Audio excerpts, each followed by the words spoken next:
마음의 평안을 찾아 떠나는 지혜의 여정. 이 이야기가 당신의 마음에 작은 울림을 준다면 주변의 소중한 이들에게도 이 지혜를 나누어 주시는 것은 어떨까요? 당신의 선한 나눔이 더 큰 평화의 씨앗이 될 것입니다. 자, 그럼 오늘의 이야기를 시작하겠습니다. 안녕하십니까?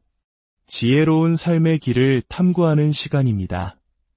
벌써 30번이 넘는 만남 동안 함께 배우고 행복한 기억을 쌓아가는 여러분의 모습을 보며 저 또한 깊은 감사를 느낍니다. 강의를 거듭할수록 처음에는 어떤 이야기를 해드려야 할까, 이 질문에 어떤 답을 드려야 할까 고민이 많았지만 요즘은 그저 참 고맙다는 생각이 마음을 채웁니다. 저는 요즘 제 주변의 모든 인연들에게 감사합니다라는 말을 자주 건네곤 합니다. 혹시 자수성가라는 말을 아십니까?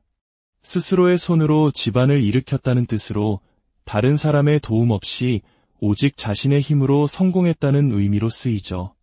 우리 사회에서는 흔히 스스로의 힘으로 성공한 사람을 높이 평가하지만 저는 진정한 의미의 자수성가란 없다고 생각합니다. 한자를 그대로 풀어보면 그 의미가 와 닿지만 과연 우리 삶에 오직 자기 손으로만 할 수 있는 일이 얼마나 될까요? 없습니다. 모든 것은 보이지 않는 수많은 도움의 손길 덕분입니다. 불교에서는 지금의 나를 있게 한 것은 내 주변의 사람들뿐만 아니라 눈에 보이지 않는 법칙과 힘, 그리고 아득한 과거로부터 이어진 인연들까지 모두 포함된다고 가르칩니다. 부처와 보살이 우리를 돕는다는 표현까지 있을 정도입니다. 그래서 저는 자수성가라는 말 대신 이 말을 더 좋아하고 여러분께도 권해드리고 싶습니다.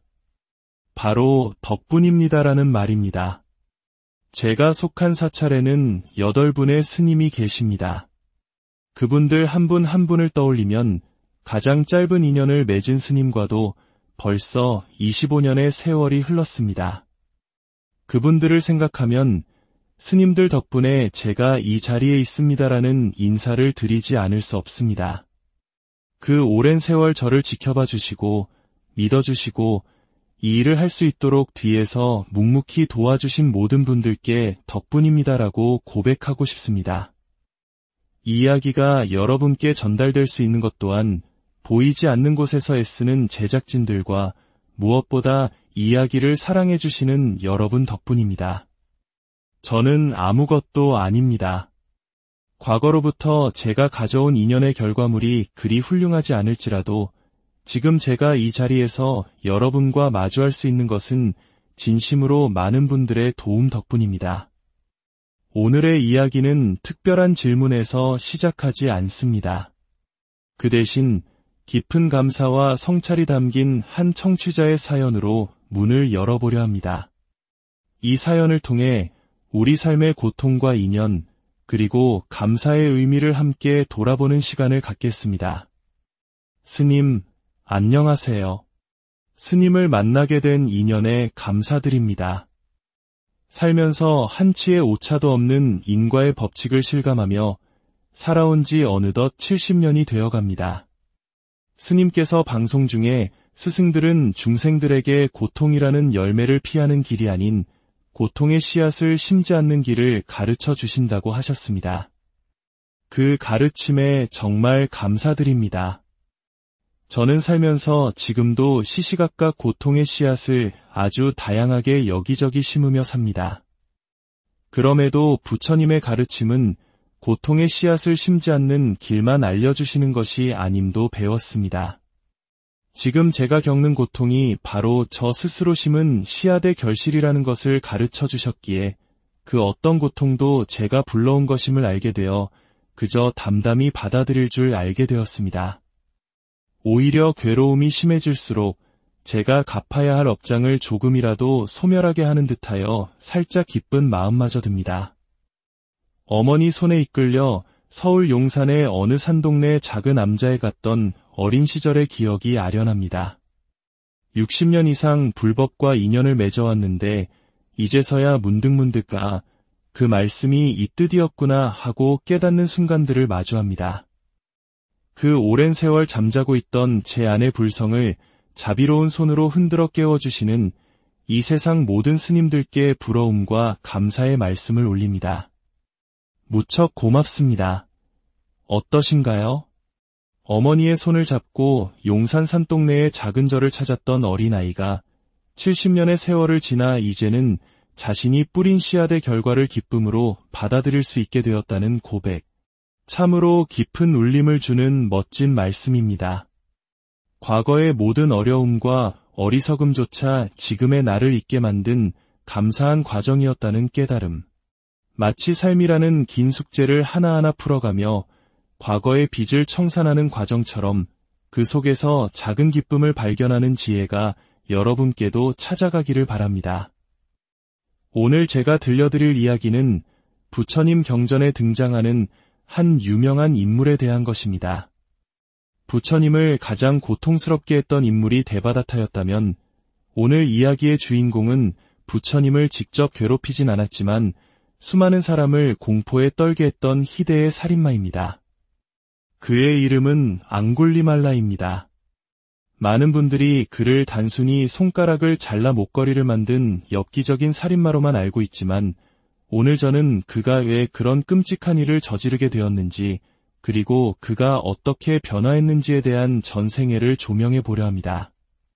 특히 그의 이야기 속에서 잘 알려지지 않았지만 우리가 깊이 생각해 보아야 할 몇몇 지점들을 짚어보며 오늘 사연의 주제인 과거의 숙제를 받아들이는 자세에 대한 이야기로 마무리하고자 합니다. 앙굴리말라는 본래 매우 부유하고 명망 높은 가문의 자식이었습니다. 총명하고 품행이 단정했던 그는 젊은 시절 더 높은 정신적 경지를 위해 스승을 찾아 길을 떠납니다. 당시 인도에서는 젊은이들이 숲속의 위대한 스승 밑에서 수행하며 삶의 지혜를 배우는 것이 오늘날 우리가 해외 유학을 가는 것만큼이나 영예롭고 가치 있는 일이었습니다. 오직 유복하고 뛰어난 자질을 갖춘 청년들만이 누릴 수 있는 특권이었죠. 앙굴리말라도 그런 축복받은 청년 중 하나였습니다. 안타깝게도 그가 만난 스승은 부처님이 아니었습니다. 그는 외도, 즉 불교가 아닌 다른 가르침을 펴는 스승 밑으로 들어갔습니다. 앙굴리말라는 모범생 그 자체였습니다. 스승의 가르침이라면 하늘처럼 여기고 토시 하나 의심하지 않고 따랐습니다. 문제는 다른 곳에서 시작되었습니다. 스승의 아내가 젊고 총명한 앙굴리말라에게 흑심을 품게 된 것입니다. 그녀는 끊임없이 그를 유혹했지만 FM 그 자체였던 앙굴리말라는 스승에 대한 존경심으로 그녀를 매몰차게 거절했습니다. 이에 앙심을 품은 아내는 스승에게 당신의 제자 앙굴리말라가 나를 겁탈하려 했다는 끔찍한 거짓말을 합니다. 처음에는 아내의 말을 믿지 않았던 스승도 반복되는 이야기에 결국 의심이 확신으로 바뀌고 맙니다. 질투와 분노에 사로잡힌 스승은 앙굴리말라를 직접 해치는 대신 아주 교활하고 잔인한 방법으로 그를 파멸시키기로 결심합니다. 그는 앙굴리말라에게 마지막 가르침을 전수해주겠다며 한 가지 과제를 내립니다. 바로 사람 100명을 죽여 그들의 손가락을 엮어 목걸이를 만들어 오라. 그러면 내 모든 가르침의 정수를 너에게 전수하겠다. 는 것이었습니다. 정신 나간 소리죠. 하지만 앙굴리말라는 어떻게 했을까요? 그는 그 과제를 수행합니다. 저는 이 대목에서 잠시 숨을 골랐습니다. 그는 문제가 있는 사람이 아니었습니다. 그러나 스승의 가르침을 자신의 판단으로 분별하지 않고 그대로 따랐습니다. 만약 나의 스승이 내게 그런 일을 시킨다면 나는 할 수 있을까? 절대 못할 겁니다. 요즘 젊은 세대들은 어떤 지시를 받으면 왜요? 이걸요? 제가요? 라고 되묻는다고들 하죠. 해야 할 이유를 묻고 자신과의 관련성을 따지는 것입니다. 하지만 앙굴리말라는 묻지 않았습니다. 왜요? 손가락을요? 제가요? 라고 묻지 않고 그냥 행했습니다. 오해하지 마십시오. 말도 안 되는 가르침을 맹목적으로 따르라는 이야기가 아닙니다. 다만 저는 앙굴리말라의 모습에서 한 가지를 깊이 생각하게 되었습니다. 나는 내가 믿고 따르는 스승의 가르침을 얼마나 온전히 신뢰하고 있는가? 그분의 가르침에 추호의 의심도 없이 따르고 있는가? 비록 앙굴리말라는 어리석은 스승의 가르침을 따라 끔찍한 시간을 보냈지만 그 맹목적일 정도의 순수한 믿음과 실천이 결국 그를 누구에게로 이끌었을까요? 바로 부처님입니다. 지금 겪는 고통이 너무 크더라도 그것은 더 큰 행복으로 가기 위한 과정일 수 있습니다. 내가 과거의 어리석은 사람에게 속아 힘든 길을 걸었다 하더라도 배우려는 자의 순수한 마음으로 최선을 다했다면 그 행위에 대한 선한 결과 또한 반드시 나를 기다리고 있습니다. 잘못된 길로 제자를 이끈 것은 스승의 허물이지 순수하게 따랐던 제자의 잘못은 아닙니다. 그러니 과거의 잘못된 선택에 대해 너무 후회하지 마십시오. 그 경험 덕분에 우리는 부처님의 진정한 가르침을 만날 수 있게 된 것일지도 모릅니다. 그렇게 앙굴리말라는 희대의 살인마가 되었습니다. 그는 워낙 똑똑하고 날렵했기에 아무도 그를 잡을 수 없었고 그가 나타나는 마을은 통째로 텅 비어버릴 정도였습니다. 어느덧 99명을 죽이고 단 1명만 남겨둔 상황.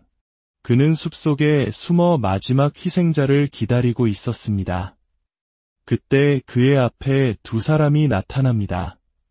한 명은 아들이 살인마가 되었다는 소식을 듣고 차마 아들을 말리기 위해 혹은 다른 사람이 아들의 손에 죽느니 차라리 자신이 마지막 희생자가 되기 위해 찾아온 그의 늙은 어머니였습니다.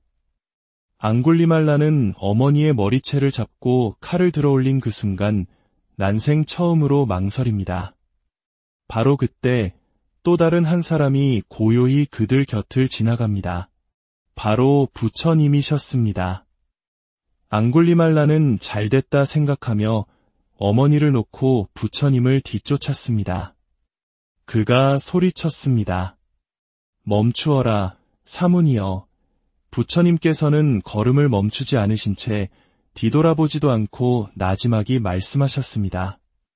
나는 이미 멈추었느니라. 멈추지 못하고 있는 것은 바로 그대이니라. 달리는 소나말도 따라잡을 만큼 빨랐던 앙굴리말라는 전속력으로 달려도 부처님과의 거리를 좁힐 수 없었습니다. 그는 혼란에 빠졌습니다. 분명 저 사무는 걷고 있는데 왜 나는 따라잡을 수 없는가? 그리고 멈추었다니 도대체 무슨 말인가? 그는 달리기를 멈추고 부처님께 여쭈었습니다. 부처님께서 대답하셨습니다. 내가 멈추었다 함은 모든 생명에 대한 폭력과 살생을 멈추었다는 뜻이라. 나는 세상의 그 누구도 미워하지 않고 원망하지 않으며 해를 입히려 하지 않는다. 나는 마음의 모든 무기를 내려놓았기에 진정으로 멈춘 사람이다. 그러나 그대는 어떤가? 그대는 비록 그 자리에 서 있을지라도 그대의 마음은 증오와 사리로 들끓으며 멈추지 못하고 있지 않은가? 그 말을 듣는 순간 앙굴리말라는 모든 것을 깨달았습니다.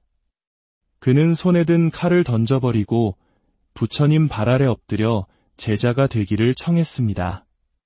부처님께서는 그를 제자로 받아들이셨고 온 나라를 공포에 떨게 했던 살인마는 머리를 깎고 승복을 입은 수행자가 되었습니다. 이 소식을 들은 왕이 군대를 이끌고 앙굴리말라를 내놓으라 요구했지만 수행자가 되어 완전히 다른 사람으로 변한 그의 모습을 보고는 놀라움을 금치 못하고 결국 그를 부처님께 맡기고 돌아갔다고 합니다. 많은 사람들은 이 이야기에서 살인마조차 교화시키는 부처님의 위대함에 감탄합니다. 하지만 오늘 제가 정말 드리고 싶은 이야기는 그 다음부터입니다. 수행자가 된 앙굴리말라는 다른 스님들처럼 탁발, 즉 걸식을 하러 마을에 나갈 수 없었습니다. 나가는 순간 사람들에게 돌에 맞아 죽을 것이 뻔했기 때문입니다. 부처님께서는 이례적으로 다른 제자들에게 앙굴리말라의 목까지 탁발을 해오도록 명하셨습니다. 어느 날 앙굴리말라는 용기를 내어 탁발을 나섭니다. 얼마나 두려웠을까요? 우리는 종종 흉악범이 사회로 돌아오는 것을 두려워하지만 어쩌면 그들 또한 우리의 시선을 그만큼, 아니 그 이상으로 두려워하고 있을지 모릅니다. 마을을 걷던 앙굴리말라는 극심한 난산으로 고통받는 한 임산부와 마주칩니다. 그녀는 눈앞의 수행자가 바로 그 살인마 앙굴리말라인 줄은 꿈에도 모른 채 다급하게 그의 옷자락을 붙잡고 애원했습니다. 스님, 당신은 부처님의 가르침을 따르는 청정한 수행자이시지 않습니까? 제발 저와 아이를 위해 축원해 주십시오. 제가 아이를 무사히 낳을 수 있도록 힘이 되는 말씀을 해 주십시오. 청정한 수행자, 이 말을 들은 앙굴리말라의 마음은 어땠을까요? 그는 죄책감과 부끄러움에 몸서리치며 그 자리에서 도망쳐 부처님께 달려갔습니다. 자초지종을 들으신 부처님께서 말씀하셨습니다. 다시 그 여인에게로 가거라. 그리고 내가 일러주는 대로 말해주어라. 여인이여, 내가 이 성스러운 법안에서 새롭게 태어난 이후로 단 한 번도 고의로 살아있는 생명을 해친 적이 없나이다. 이 진실의 힘으로 당신과 당신의 아이가 평안하기를 앙굴리말라가 되물었습니다. 하지만 부처님, 저는 99명이나 되는 사람을 죽였습니다. 부처님께서 다시 말씀하셨습니다. 내가 말한 새롭게 태어난 이후란 그대가 살인자로서의 과거를 모두 버리고 출가하여 수행자가 된 그 순간을 말하는 것이다. 출가 이전의 그대는 이미 죽었다. 수행자가 된 이후 그대는 단 하나의 생명이라도 해친 적이 있는가? 없습니다. 그렇다면 내 말이 맞지 않느냐? 어서 가보아라. 네 개의 다른 강이 바다로 흘러드는 순간 강의 이름이 사라지고 오직 바다가 되는 것처럼 출가하여 수행자가 되는 순간 살인자 앙굴리말라의 이름은 사라지고 오직 청정한 수행자만이 남는다는 것이었습니다. 물론 그가 지은 업의 과보는 사라지지 않습니다. 하지만 그의 정체성은 완전히 새롭게 태어난 것입니다. 앙굴리말라는 다시 임산부에게 달려가 떨리는 목소리로 부처님께서 일러주신 말을 전했습니다. 그 진실한 축원의 힘 덕분이었을까요? 임산부는 기적처럼 순산하게 되었습니다. 이 이야기는 훗날 스님들이 고통받는 이들을 위해 축원해주는 불교 전통의 시초가 되었다고 전해집니다. 앙굴리말라는 이날 이후로 새로운 이름, 불에, 즉 아힘사카, 아무도 해치지 않는 자로 불리게 되었습니다. 이야기의 마지막입니다. 앙굴리말라의 최후는 어떠했을까요? 그는 결국 탁발을 나갔다가 과거 그에게 가족을 잃은 사람들에게 둘러싸여 돌과 몽둥이에 맞아 죽음을 맞이합니다. 피투성이가 된 채 숨이 끊어지는 순간 그는 후회했을까요? 경전에서는 그가 피를 흘리며 부처님께 돌아오자 부처님께서 이렇게 말씀하셨다고 합니다. 앙굴리말라여, 인내하고 또 인내하라. 그대가 지금 받는 과보는 본래 그대가 지은 업에 비하면 지극히 작은 것이니라. 출가한다고 해서 모든 과보가 눈 녹듯 사라지는 것은 아닙니다. 인과의 법칙은 그 누구도 피할 수 없습니다. 오늘 사연을 주신 분의 말씀처럼 우리는 모두 자신이 과거에 뿌린 어리석음의 씨앗들을 거두며 살아갑니다. 앙굴리말라는 자신의 마지막을 원망이나 후회가 아닌 담담한 인내로 받아들였습니다. 그것이 바로 그가 치러야 할 마지막 숙제였기 때문입니다. 우리 또한 삶에서 마주하는 고통과 어려움을 과거로부터 온 숙제라고 생각해보는 것은 어떨까요? 그것을 피하거나 원망하기보다 묵묵히 풀어낼 때 우리는 비로소 업의 굴레에서 벗어나 한 걸음 더 마음의 평안을 찾아 떠나는 지혜의 여정, 이 이야기가 당신의 마음에 작은 울림을 준다면 주변의 소중한 이들에게도 이 지혜를 나누어 주시는 것은 어떨까요? 당신의 선한 나눔이 더 큰 평화의 씨앗이 될 것입니다. 자, 그럼 오늘의 이야기를 시작하겠습니다. 안녕하십니까? 지혜로운 삶의 길을 탐구하는 시간입니다. 벌써 30번이 넘는 만남 동안 함께 배우고 행복한 기억을 쌓아가는 여러분의 모습을 보며 저 또한 깊은 감사를 느낍니다. 강의를 거듭할수록 처음에는 어떤 이야기를 해드려야 할까, 이 질문에 어떤 답을 드려야 할까 고민이 많았지만 요즘은 그저 참 고맙다는 생각이 마음을 채웁니다. 저는 요즘 제 주변의 모든 인연들에게 감사합니다라는 말을 자주 건네곤 합니다. 혹시 자수성가라는 말을 아십니까? 스스로의 손으로 집안을 일으켰다는 뜻으로 다른 사람의 도움 없이 오직 자신의 힘으로 성공했다는 의미로 쓰이죠. 우리 사회에서는 흔히 스스로의 힘으로 성공한 사람을 높이 평가하지만 저는 진정한 의미의 자수성가란 없다고 생각합니다. 한자를 그대로 풀어보면 그 의미가 와 닿지만 과연 우리 삶에 오직 자기 손으로만 할 수 있는 일이 얼마나 될까요? 없습니다. 모든 것은 보이지 않는 수많은 도움의 손길 덕분입니다.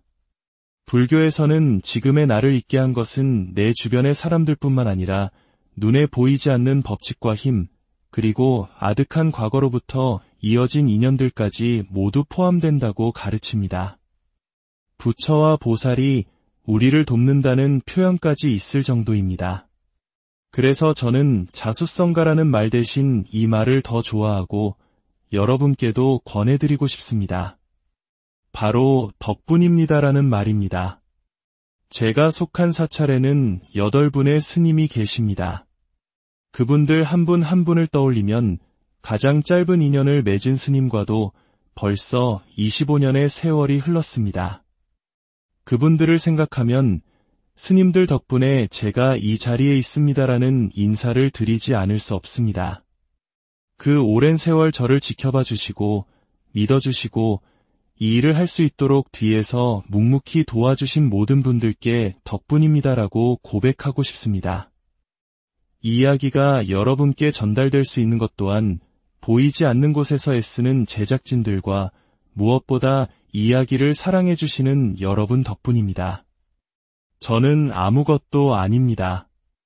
과거로부터 제가 가져온 인연의 결과물이 그리 훌륭하지 않을지라도 지금 제가 이 자리에서 여러분과 마주할 수 있는 것은 진심으로 많은 분들의 도움 덕분입니다. 오늘의 이야기는 특별한 질문에서 시작하지 않습니다. 그 대신 깊은 감사와 성찰이 담긴 한 청취자의 사연으로 문을 열어보려 합니다. 이 사연을 통해 우리 삶의 고통과 인연, 그리고 감사의 의미를 함께 돌아보는 시간을 갖겠습니다. 스님, 안녕하세요. 스님을 만나게 된 인연에 감사드립니다. 살면서 한치의 오차도 없는 인과의 법칙을 실감하며 살아온 지 어느덧 70년이 되어갑니다.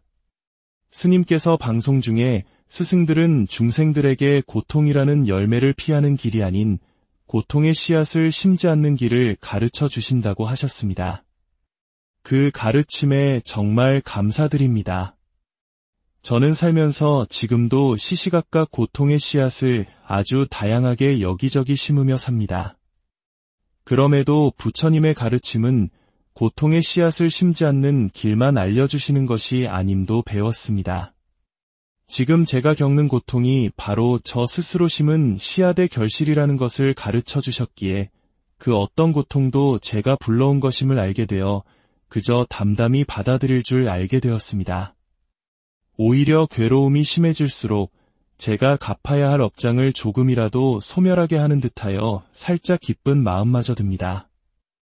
어머니 손에 이끌려 서울 용산의 어느 산동네 작은 암자에 갔던 어린 시절의 기억이 아련합니다. 60년 이상 불법과 인연을 맺어왔는데 이제서야 문득문득 그 말씀이 이 뜻이었구나 하고 깨닫는 순간들을 마주합니다. 그 오랜 세월 잠자고 있던 제 안의 불성을 자비로운 손으로 흔들어 깨워주시는 이 세상 모든 스님들께 부러움과 감사의 말씀을 올립니다. 무척 고맙습니다. 어떠신가요? 어머니의 손을 잡고 용산 산동네의 작은 절을 찾았던 어린아이가 70년의 세월을 지나 이제는 자신이 뿌린 씨앗의 결과를 기쁨으로 받아들일 수 있게 되었다는 고백. 참으로 깊은 울림을 주는 멋진 말씀입니다. 과거의 모든 어려움과 어리석음조차 지금의 나를 있게 만든 감사한 과정이었다는 깨달음. 마치 삶이라는 긴 숙제를 하나하나 풀어가며 과거의 빚을 청산하는 과정처럼 그 속에서 작은 기쁨을 발견하는 지혜가 여러분께도 찾아가기를 바랍니다. 오늘 제가 들려드릴 이야기는 부처님 경전에 등장하는 한 유명한 인물에 대한 것입니다. 부처님을 가장 고통스럽게 했던 인물이 데바다타였다면 오늘 이야기의 주인공은 부처님을 직접 괴롭히진 않았지만 수많은 사람을 공포에 떨게 했던 희대의 살인마입니다. 그의 이름은 앙굴리말라입니다. 많은 분들이 그를 단순히 손가락을 잘라 목걸이를 만든 엽기적인 살인마로만 알고 있지만 오늘 저는 그가 왜 그런 끔찍한 일을 저지르게 되었는지 그리고 그가 어떻게 변화했는지에 대한 전생애를 조명해 보려 합니다. 특히 그의 이야기 속에서 잘 알려지지 않았지만 우리가 깊이 생각해 보아야 할 몇몇 지점들을 짚어보며 오늘 사연의 주제인 과거의 숙제를 받아들이는 자세에 대한 이야기로 마무리하고자 합니다. 앙굴리말라는 본래 매우 부유하고 명망 높은 가문의 자식이었습니다. 총명하고 품행이 단정했던 그는 젊은 시절 더 높은 정신적 경지를 위해 스승을 찾아 길을 떠납니다. 당시 인도에서는 젊은이들이 숲속의 위대한 스승 밑에서 수행하며 삶의 지혜를 배우는 것이 오늘날 우리가 해외 유학을 가는 것만큼이나 영예롭고 가치 있는 일이었습니다. 오직 유복하고 뛰어난 자질을 갖춘 청년들만이 누릴 수 있는 특권이었죠. 앙굴리말라도 그런 축복받은 청년 중 하나였습니다. 안타깝게도 그가 만난 스승은 부처님이 아니었습니다. 그는 외도, 즉 불교가 아닌 다른 가르침을 펴는 스승 밑으로 들어갔습니다. 앙굴리말라는 모범생 그 자체였습니다. 스승의 가르침이라면 하늘처럼 여기고 토시 하나 의심하지 않고 따랐습니다. 문제는 다른 곳에서 시작되었습니다. 스승의 아내가 젊고 총명한 앙굴리말라에게 흑심을 품게 된 것입니다. 그녀는 끊임없이 그를 유혹했지만 FM 그 자체였던 앙굴리말라는 스승에 대한 존경심으로 그녀를 매몰차게 거절했습니다. 이에 앙심을 품은 아내는 스승에게 당신의 제자 앙굴리말라가 나를 겁탈하려 했다는 끔찍한 거짓말을 합니다. 처음에는 아내의 말을 믿지 않았던 스승도 반복되는 이야기에 결국 의심이 확신으로 바뀌고 맙니다. 질투와 분노에 사로잡힌 스승은 앙굴리말라를 직접 해치는 대신 아주 교활하고 잔인한 방법으로 그를 파멸시키기로 결심합니다. 그는 앙굴리말라에게 마지막 가르침을 전수해주겠다며 한 가지 과제를 내립니다. 바로 사람 100명을 죽여 그들의 손가락을 엮어 목걸이를 만들어 오라. 그러면 내 모든 가르침의 정수를 너에게 전수하겠다. 는 것이었습니다. 정신 나간 소리죠. 하지만 앙굴리말라는 어떻게 했을까요? 그는 그 과제를 수행합니다.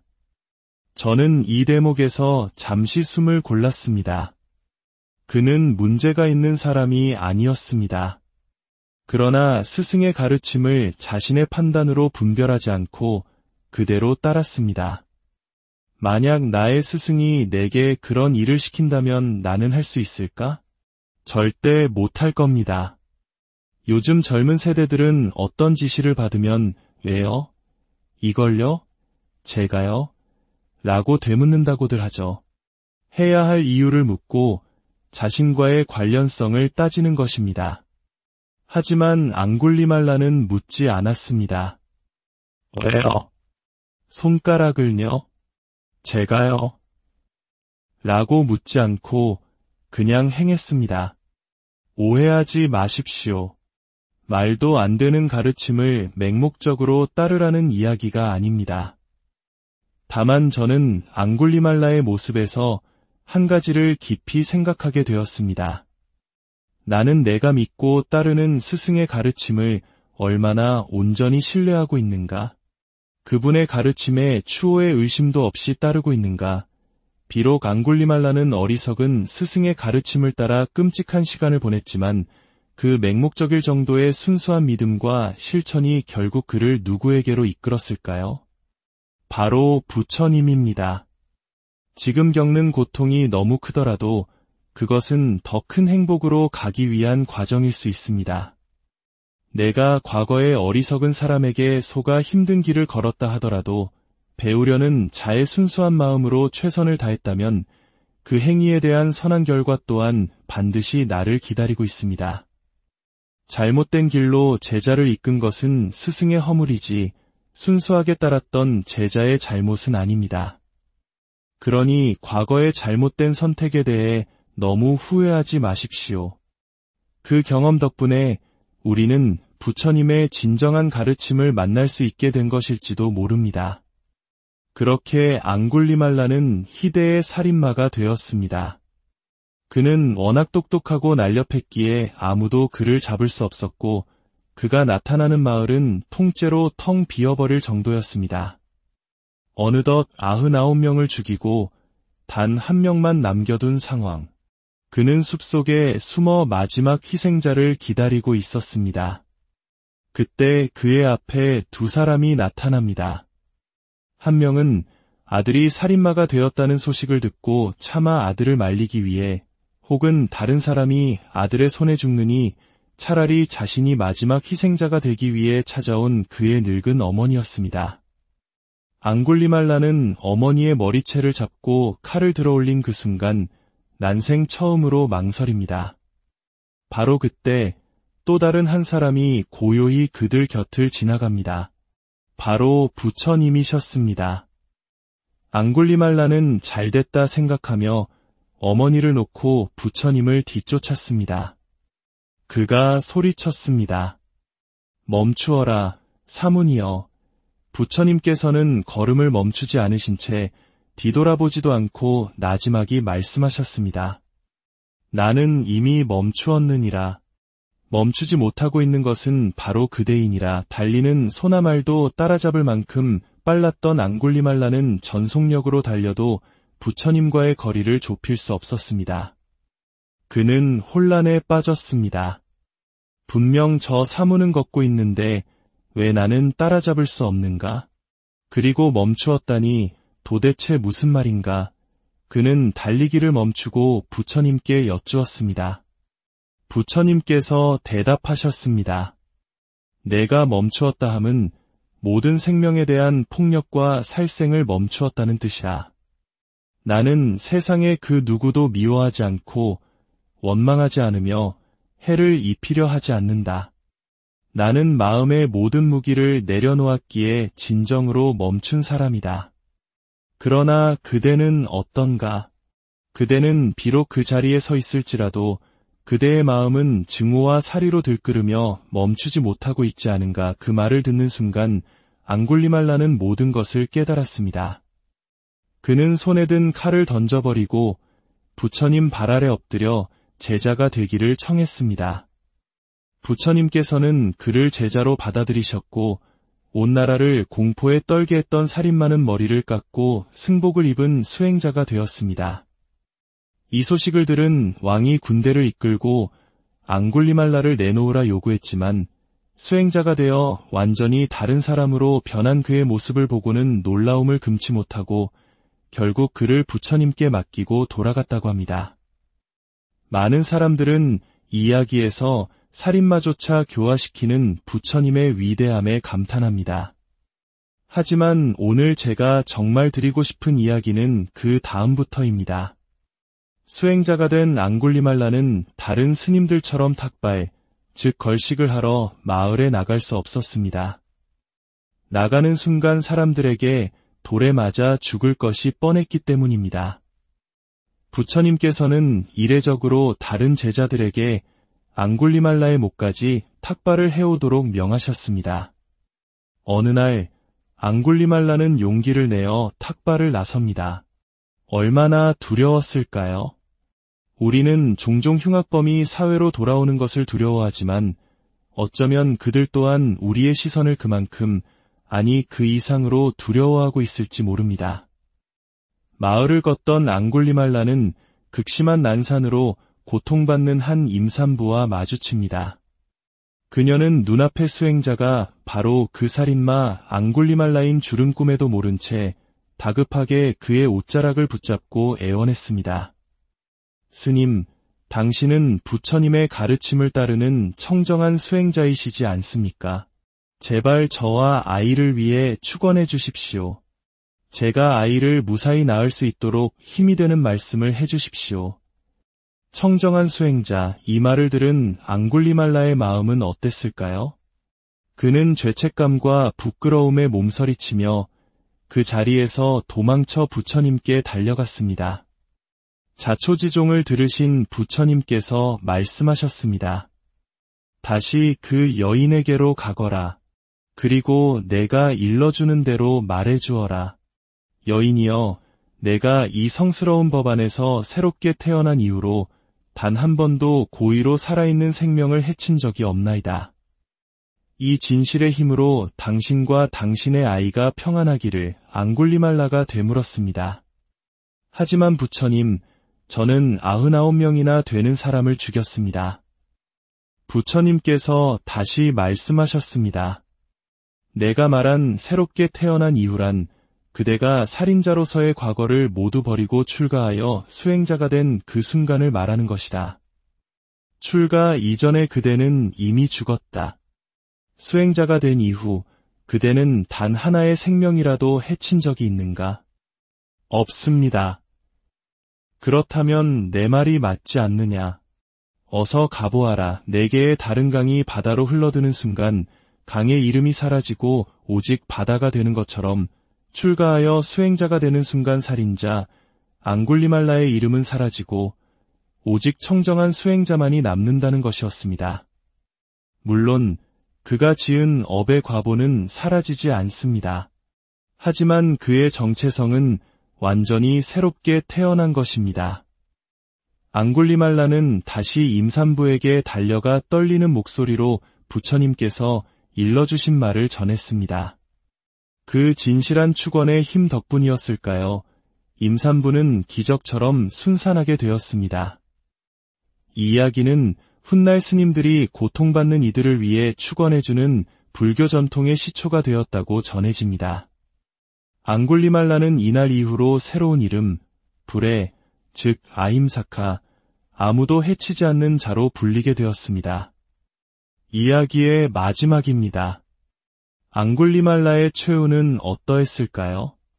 그는 결국 탁발을 나갔다가 과거 그에게 가족을 잃은 사람들에게 둘러싸여 돌과 몽둥이에 맞아 죽음을 맞이합니다. 피투성이가 된 채 숨이 끊어지는 순간 그는 후회했을까요?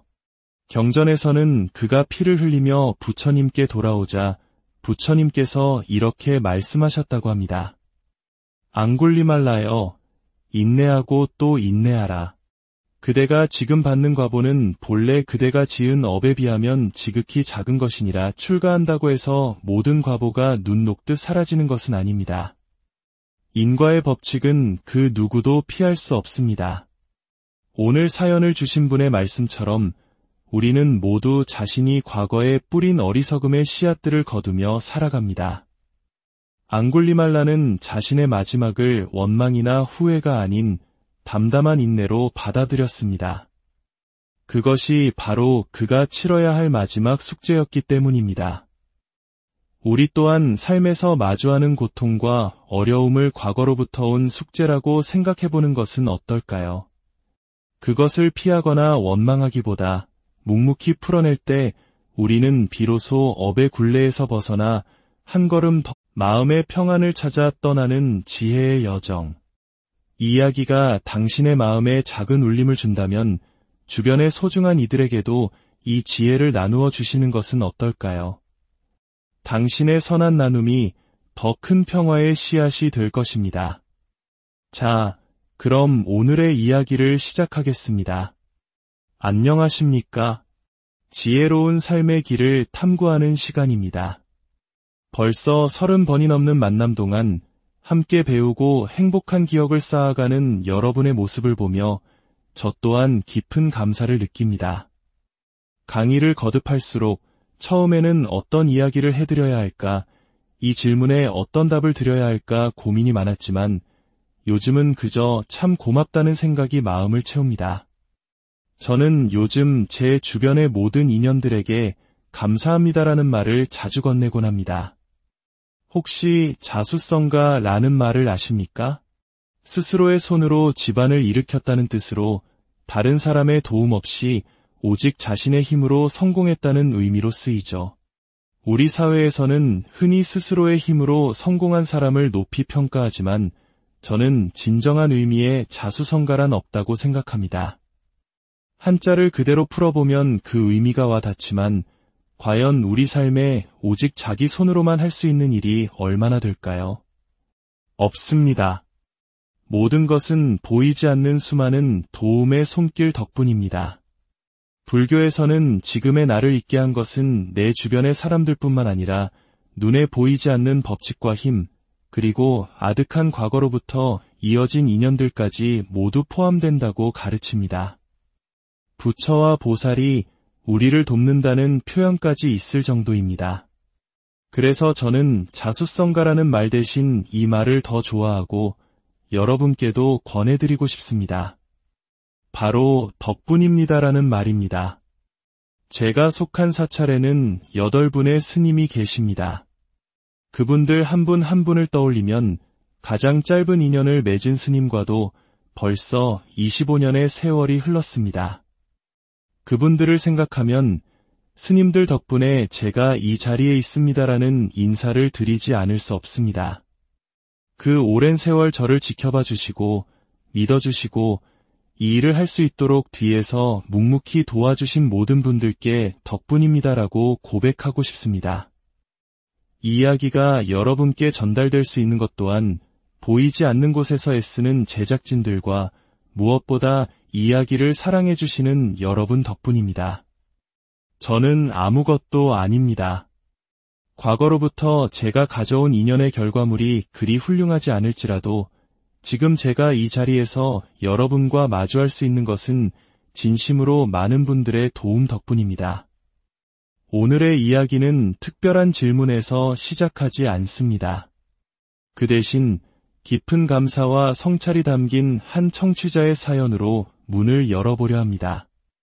이 사연을 통해 우리 삶의 고통과 인연, 그리고 감사의 의미를 함께 돌아보는 시간을 갖겠습니다. 스님, 안녕하세요. 스님을 만나게 된 인연에 감사드립니다. 살면서 한치의 오차도 없는 인과의 법칙을 실감하며 살아온 지 어느덧 70년이 되어갑니다. 스님께서 방송 중에 스승들은 중생들에게 고통이라는 열매를 피하는 길이 아닌 고통의 씨앗을 심지 않는 길을 가르쳐 주신다고 하셨습니다. 그 가르침에 정말 감사드립니다. 저는 살면서 지금도 시시각각 고통의 씨앗을 아주 다양하게 여기저기 심으며 삽니다. 그럼에도 부처님의 가르침은 고통의 씨앗을 심지 않는 길만 알려주시는 것이 아님도 배웠습니다. 지금 제가 겪는 고통이 바로 저 스스로 심은 씨앗의 결실이라는 것을 가르쳐 주셨기에 그 어떤 고통도 제가 불러온 것임을 알게 되어 그저 담담히 받아들일 줄 알게 되었습니다. 오히려 괴로움이 심해질수록 제가 갚아야 할 업장을 조금이라도 소멸하게 하는 듯하여 살짝 기쁜 마음마저 듭니다. 어머니 손에 이끌려 서울 용산의 어느 산동네 작은 남자에 갔던 어린 시절의 기억이 아련합니다. 60년 이상 불법과 인연을 맺어왔는데 이제서야 문득문득 그 말씀이 이 뜻이었구나 하고 깨닫는 순간들을 마주합니다. 그 오랜 세월 잠자고 있던 제 안의 불성을 자비로운 손으로 흔들어 깨워주시는 이 세상 모든 스님들께 부러움과 감사의 말씀을 올립니다. 무척 고맙습니다. 어떠신가요? 어머니의 손을 잡고 용산 산동네의 작은 절을 찾았던 어린아이가 70년의 세월을 지나 이제는 자신이 뿌린 씨앗의 결과를 기쁨으로 받아들일 수 있게 되었다는 고백. 참으로 깊은 울림을 주는 멋진 말씀입니다. 과거의 모든 어려움과 어리석음조차 지금의 나를 있게 만든 감사한 과정이었다는 깨달음. 마치 삶이라는 긴 숙제를 하나하나 풀어가며 과거의 빚을 청산하는 과정처럼 그 속에서 작은 기쁨을 발견하는 지혜가 여러분께도 찾아가기를 바랍니다. 오늘 제가 들려드릴 이야기는 부처님 경전에 등장하는 한 유명한 인물에 대한 것입니다. 부처님을 가장 고통스럽게 했던 인물이 데바다타였다면 오늘 이야기의 주인공은 부처님을 직접 괴롭히진 않았지만 수많은 사람을 공포에 떨게 했던 희대의 살인마입니다. 그의 이름은 앙굴리말라입니다. 많은 분들이 그를 단순히 손가락을 잘라 목걸이를 만든 엽기적인 살인마로만 알고 있지만 오늘 저는 그가 왜 그런 끔찍한 일을 저지르게 되었는지 그리고 그가 어떻게 변화했는지에 대한 전생애를 조명해 보려 합니다. 특히 그의 이야기 속에서 잘 알려지지 않았지만 우리가 깊이 생각해 보아야 할 몇몇 지점들을 짚어보며 오늘 사연의 주제인 과거의 숙제를 받아들이는 자세에 대한 이야기로 마무리하고자 합니다. 앙굴리말라는 본래 매우 부유하고 명망 높은 가문의 자식이었습니다. 총명하고 품행이 단정했던 그는 젊은 시절 더 높은 정신적 경지를 위해 스승을 찾아 길을 떠납니다. 당시 인도에서는 젊은이들이 숲속의 위대한 스승 밑에서 수행하며 삶의 지혜를 배우는 것이 오늘날 우리가 해외 유학을 가는 것만큼이나 영예롭고 가치 있는 일이었습니다.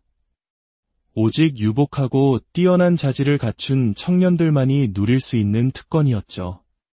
앙굴리말라도 그런 축복받은 청년 중 하나였습니다.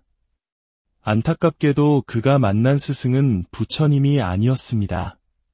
그는 외도, 즉 불교가 아닌 다른 가르침을 펴는 스승 밑으로 들어갔습니다. 앙굴리말라는 모범생 그 자체였습니다. 스승의 가르침이라면 하늘처럼 여기고 토시 하나 의심하지 않고 따랐습니다. 문제는 다른 곳에서 시작되었습니다. 스승의 아내가 젊고 총명한 앙굴리말라에게 흑심을 품게 된 것입니다. 그녀는 끊임없이 그를 유혹했지만 FM 그 자체였던 앙굴리말라는 스승에 대한 존경심으로 그녀를 매몰차게 거절했습니다. 이에 앙심을 품은 아내는 스승에게 당신의 제자 앙굴리말라가 나를 겁탈하려 했다는 끔찍한 거짓말을 합니다. 처음에는 아내의 말을 믿지 않았던 스승도 반복되는 이야기에 결국 의심이 확신으로 바뀌고 맙니다. 질투와 분노에 사로잡힌 스승은 앙굴리말라를 직접 해치는 대신 아주 교활하고 잔인한 방법으로 그를 파멸시키기로 결심합니다. 그는 앙굴리말라에게 마지막 가르침을 전수해주겠다며 한 가지 과제를 내립니다. 바로 사람 100명을 죽여 그들의 손가락을 엮어 목걸이를 만들어 오라. 그러면 내 모든 가르침의 정수를 너에게 전수하겠다. 는 것이었습니다. 정신 나간 소리죠. 하지만 앙굴리말라는 어떻게 했을까요? 그는 그 과제를 수행합니다. 저는 이 대목에서 잠시 숨을 골랐습니다. 그는 문제가 있는 사람이 아니었습니다. 그러나 스승의 가르침을 자신의 판단으로 분별하지 않고 그대로 따랐습니다. 만약 나의 스승이 내게 그런 일을 시킨다면 나는 할 수 있을까? 절대 못할 겁니다. 요즘 젊은 세대들은 어떤 지시를 받으면 왜요? 이걸요? 제가요? 라고 되묻는다고들 하죠. 해야 할 이유를 묻고 자신과의 관련성을 따지는 것입니다. 하지만 앙굴리말라는 묻지 않았습니다. 왜요? 손가락을요? 제가요? 라고 묻지 않고 그냥 행했습니다. 오해하지 마십시오. 말도 안 되는 가르침을 맹목적으로 따르라는 이야기가 아닙니다. 다만 저는 앙굴리말라의 모습에서 한 가지를 깊이 생각하게 되었습니다. 나는 내가 믿고 따르는 스승의 가르침을 얼마나 온전히 신뢰하고 있는가? 그분의 가르침에 추호의 의심도 없이 따르고 있는가? 비록 앙굴리말라는 어리석은 스승의 가르침을 따라 끔찍한 시간을 보냈지만 그 맹목적일 정도의 순수한 믿음과 실천이 결국 그를 누구에게로 이끌었을까요? 바로 부처님입니다. 지금 겪는 고통이 너무 크더라도 그것은 더 큰 행복으로 가기 위한 과정일 수 있습니다. 내가 과거의 어리석은 사람에게 속아 힘든 길을 걸었다 하더라도 배우려는 자의 순수한 마음으로 최선을 다했다면 그 행위에 대한 선한 결과 또한 반드시 나를 기다리고 있습니다. 잘못된 길로 제자를 이끈 것은 스승의 허물이지 순수하게 따랐던 제자의 잘못은 아닙니다. 그러니 과거의 잘못된 선택에 대해 너무 후회하지 마십시오. 그 경험 덕분에 우리는 부처님의 진정한 가르침을 만날 수 있게 된 것일지도 모릅니다. 그렇게 앙굴리말라는 희대의 살인마가 되었습니다. 그는 워낙 똑똑하고 날렵했기에 아무도 그를 잡을 수 없었고 그가 나타나는 마을은 통째로 텅 비어버릴 정도였습니다. 어느덧 99명을 죽이고 단 1명만 남겨둔 상황. 그는 숲속에 숨어 마지막 희생자를 기다리고 있었습니다. 그때 그의 앞에 두 사람이 나타납니다. 한 명은 아들이 살인마가 되었다는 소식을 듣고 차마 아들을 말리기 위해 혹은 다른 사람이 아들의 손에 죽느니 차라리 자신이 마지막 희생자가 되기 위해 찾아온 그의 늙은 어머니였습니다. 앙굴리말라는 어머니의 머리채를 잡고 칼을 들어올린 그 순간 난생 처음으로 망설입니다. 바로 그때 또 다른 한 사람이 고요히 그들 곁을 지나갑니다. 바로 부처님이셨습니다. 앙굴리말라는 잘됐다 생각하며 어머니를 놓고 부처님을 뒤쫓았습니다. 그가 소리쳤습니다. 멈추어라, 사문이여. 부처님께서는 걸음을 멈추지 않으신 채 뒤돌아보지도 않고 나지막이 말씀하셨습니다. 나는 이미 멈추었느니라. 멈추지 못하고 있는 것은 바로 그대이니라. 달리는 소나말도 따라잡을 만큼 빨랐던 앙굴리말라는 전속력으로 달려도 부처님과의 거리를 좁힐 수 없었습니다. 그는 혼란에 빠졌습니다. 분명 저 사무는 걷고 있는데 왜 나는 따라잡을 수 없는가? 그리고 멈추었다니 도대체 무슨 말인가? 그는 달리기를 멈추고 부처님께 여쭈었습니다. 부처님께서 대답하셨습니다. 내가 멈추었다 함은 모든 생명에 대한 폭력과 살생을 멈추었다는 뜻이다. 나는 세상의 그 누구도 미워하지 않고 원망하지 않으며 해를 입히려 하지 않는다. 나는 마음의 모든 무기를 내려놓았기에 진정으로 멈춘 사람이다. 그러나 그대는 어떤가? 그대는 비록 그 자리에 서 있을지라도 그대의 마음은 증오와 사리로 들끓으며 멈추지 못하고 있지 않은가? 그 말을 듣는 순간 앙굴리말라는 모든 것을 깨달았습니다. 그는 손에 든 칼을 던져버리고 부처님 발 아래 엎드려 제자가 되기를 청했습니다. 부처님께서는 그를 제자로 받아들이셨고 온 나라를 공포에 떨게 했던 살인마는 머리를 깎고 승복을 입은 수행자가 되었습니다.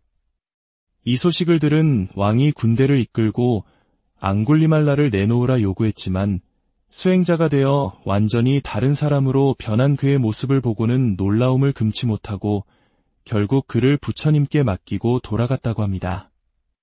많은 사람들은 이 이야기에서 살인마조차 교화시키는 부처님의 위대함에 감탄합니다. 하지만 오늘 제가 정말 드리고 싶은 이야기는 그 다음부터입니다. 수행자가 된 앙굴리말라는 다른 스님들처럼 탁발, 즉 걸식을 하러 마을에 나갈 수 없었습니다. 나가는 순간 사람들에게 돌에 맞아 죽을 것이 뻔했기 때문입니다. 부처님께서는 이례적으로 다른 제자들에게 앙굴리말라의 목까지 탁발을 해오도록 명하셨습니다. 어느 날 앙굴리말라는 용기를 내어 탁발을 나섭니다. 얼마나 두려웠을까요? 우리는 종종 흉악범이 사회로 돌아오는 것을 두려워하지만 어쩌면 그들 또한 우리의 시선을 그만큼, 아니 그 이상으로 두려워하고 있을지 모릅니다. 마을을 걷던 앙굴리말라는 극심한 난산으로 고통받는 한 임산부와 마주칩니다. 그녀는 눈앞의 수행자가 바로 그 살인마 앙굴리말라인 줄은 꿈에도 모른 채 다급하게 그의 옷자락을 붙잡고 애원했습니다. 스님, 당신은 부처님의 가르침을 따르는 청정한 수행자이시지 않습니까? 제발 저와 아이를 위해 축원해 주십시오. 제가 아이를 무사히 낳을 수 있도록 힘이 되는 말씀을 해주십시오. 청정한 수행자, 이 말을 들은 앙굴리말라의 마음은 어땠을까요? 그는 죄책감과 부끄러움에 몸서리치며 그 자리에서 도망쳐 부처님께 달려갔습니다. 자초지종을 들으신 부처님께서 말씀하셨습니다. 다시 그 여인에게로 가거라. 그리고 내가 일러주는 대로 말해주어라. 여인이여, 내가 이 성스러운 법안에서 새롭게 태어난 이후로 단 한 번도 고의로 살아있는 생명을 해친 적이 없나이다. 이 진실의 힘으로 당신과 당신의 아이가 평안하기를 앙굴리말라가 되물었습니다. 하지만 부처님, 저는 99명이나 되는 사람을 죽였습니다. 부처님께서 다시 말씀하셨습니다. 내가 말한 새롭게 태어난 이후란 그대가 살인자로서의 과거를 모두 버리고 출가하여 수행자가 된 그 순간을 말하는 것이다. 출가 이전에 그대는 이미 죽었다. 수행자가 된 이후 그대는 단 하나의 생명이라도 해친 적이 있는가? 없습니다. 그렇다면 내 말이 맞지 않느냐? 어서 가보아라. 네 개의 다른 강이 바다로 흘러드는 순간 강의 이름이 사라지고 오직 바다가 되는 것처럼 출가하여 수행자가 되는 순간 살인자 앙굴리말라의 이름은 사라지고 오직 청정한 수행자만이 남는다는 것이었습니다. 물론 그가 지은 업의 과보는 사라지지 않습니다. 하지만 그의 정체성은 완전히 새롭게 태어난 것입니다. 앙굴리말라는 다시 임산부에게 달려가 떨리는 목소리로 부처님께서 일러주신 말을 전했습니다. 그 진실한 축원의 힘 덕분이었을까요? 임산부는 기적처럼 순산하게 되었습니다. 이 이야기는 훗날 스님들이 고통받는 이들을 위해 축원해주는 불교 전통의 시초가 되었다고 전해집니다. 앙굴리말라는 이날 이후로 새로운 이름, 불에, 즉 아힘사카, 아무도 해치지 않는 자로 불리게 되었습니다. 이야기의 마지막입니다. 앙굴리말라의 최후는 어떠했을까요? 그는 결국 탁발을 나갔다가 과거 그에게 가족을 잃은 사람들에게 둘러싸여 돌과 몽둥이에 맞아 죽음을 맞이합니다. 피투성이가 된 채 숨이 끊어지는 순간 그는 후회했을까요? 경전에서는 그가 피를 흘리며 부처님께 돌아오자 부처님께서 이렇게 말씀하셨다고 합니다. 앙굴리말라여, 인내하고 또 인내하라. 그대가 지금 받는 과보는 본래 그대가 지은 업에 비하면 지극히 작은 것이니라. 출가한다고 해서 모든 과보가 눈 녹듯 사라지는 것은 아닙니다. 인과의 법칙은 그 누구도 피할 수 없습니다. 오늘 사연을 주신 분의 말씀처럼 우리는 모두 자신이 과거에 뿌린 어리석음의 씨앗들을 거두며 살아갑니다. 앙굴리말라는 자신의 마지막을 원망이나 후회가 아닌 담담한 인내로 받아들였습니다. 그것이 바로 그가 치러야 할 마지막 숙제였기 때문입니다. 우리 또한 삶에서 마주하는 고통과 어려움을 과거로부터 온 숙제라고 생각해보는 것은 어떨까요? 그것을 피하거나 원망하기보다 묵묵히 풀어낼 때 우리는 비로소 업의 굴레에서 벗어나 한 걸음 더 마음의 평안을 찾아 떠나는 지혜의 여정. 이 이야기가 당신의 마음에 작은 울림을 준다면 주변의 소중한 이들에게도 이 지혜를 나누어 주시는 것은 어떨까요? 당신의 선한 나눔이 더 큰 평화의 씨앗이 될 것입니다. 자, 그럼 오늘의 이야기를 시작하겠습니다. 안녕하십니까?